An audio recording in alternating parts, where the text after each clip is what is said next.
সাল্লাহ তারাবির রাকাত নিয়ে প্রশ্ন আসছে। তো শুরুতেই আমাদের জন্য এটা সবার জন্য মাইলফলক হয়ে যায় যে আমরা এইটা থেকে এখন থেকে আর বাকি অর্থবহ জিনিসের দিকে প্রত্যাবর্তন করলাম, এটা আমরা বাদ দিয়ে দিলাম। সেটা কোনটা? যে দলিলের নিক্তিতে কোনটা শক্তিশালী, কোনটা বিশুদ্ধ, কোনটা মোটের উপরে চলে। তো মোটের উপরে যেহেতু দ্বিতীয়টাও চলে, এমন অবস্থায় ঝগড়ার কোনোই কারণ নেই। যারা ঝগড়া করে এরা বেশিরভাগ তাদের উদ্দেশ্য ওটা নয়, অথবা তারা সঠিক সিদ্ধান্তে পৌঁছতে পারে নাই। দৃঢ়তার সাথে আপনি যদি পড়েন তাহলে আপনার জন্য সর্বোত্তম হলো, এবং এটা সবার জন্য, সর্বকালের জন্য আল্লাহ নবী সাল্লাল্লাহু আলাইহি ওয়াসাল্লাম যেটা পড়ছেন এটার উপর কোনো কথাই তো বলা যায় না।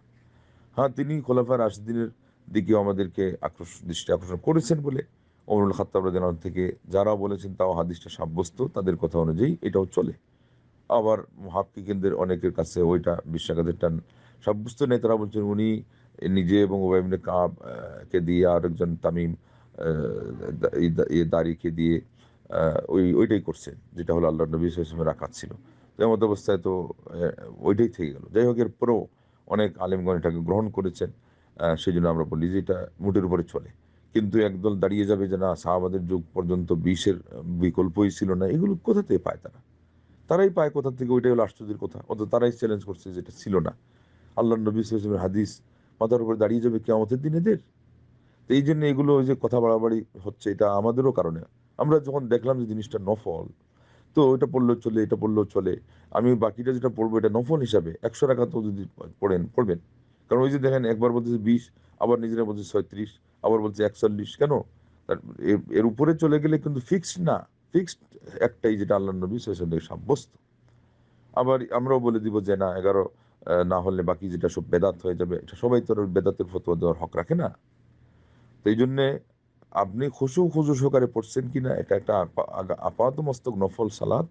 আসছে রমজান মাস, আল্লাহর সাথে আমাদের সম্পর্ক নিবিড় করার জন্যে সালাতের মধ্য থেকে কিভাবে মানুষ সকল সমস্যার সমাধান নিতে পারে। সবচেয়ে বড় হলো আল্লাহর থেকে দূরত্ব, আল্লাহর স্মরণে মনোযোগ না আসা, স্বাদ না পাওয়া, খুশুতে নিজের মন মজিয়ে, মন গলিয়ে সালাতের মধ্যে ফেটে না পড়া। সালাত দিয়ে আপনার জীবনের সকল দুঃখ, বেদনা, কষ্টকে মোচন করে ফেলা, সব সমস্যাকে, কষ্টকে এবং বিপদাপদকে এবং সব পরীক্ষাকে, অসুখ বিসুখকে লাঘব করে ফেলা। সেটা আমরা পারি না। এখানে আমরা ট্রেনিং নিব এবং সেই সাথে আমরা ইবাদত করে আল্লাহকে রাজি খুশি করব। এই জায়গায় এখন এমন অবস্থা, তুলপাড়, মানে মানুষ যুদ্ধ করবে তারাবির সালাত নফল নিয়ে। এতে দরকার ছিল, কি দরকার ছিল এই নফল সালাত পড়ার? এগুলোর চেয়ে মানে না পড়াই ভালো একদিক থেকে। আল্লাহ এদের হেদায়েত করুক, সবাইকে হেদায়েত করুক। দুই পক্ষের মধ্যেই চরম বাড়াবাড়ি চলছে। কিন্তু এরপরও দলিল এক পক্ষের সাথে আছে, আপনারা দেখতেই পাচ্ছেন। আরেক পক্ষের সাথে ওই রকম দলিল মজবুত না। তো সেই জন্যে 8 রাকাত পড়েন দৃঢ়তার সাথে, বিতির 11 রাকাত। এরপরে আরো 2 রাকাত কিন্তু বসে আছে। এই দেখেন, এগুলোর এখন ভুলে গেছে। এই ইয়ের মধ্যে ঢুকে, বাকবিতণ্ডার মধ্যে ঢুকে আসলটাই ভুলে গেছে যে আরেকটা সুন্নাহ বাকি থাকছে। একটাই সালাত আছে যে বসে পড়া সুন্নাহ, সেটা হলো বিতির শেষ হওয়ার পরে আর 2 রাকাত সালাত।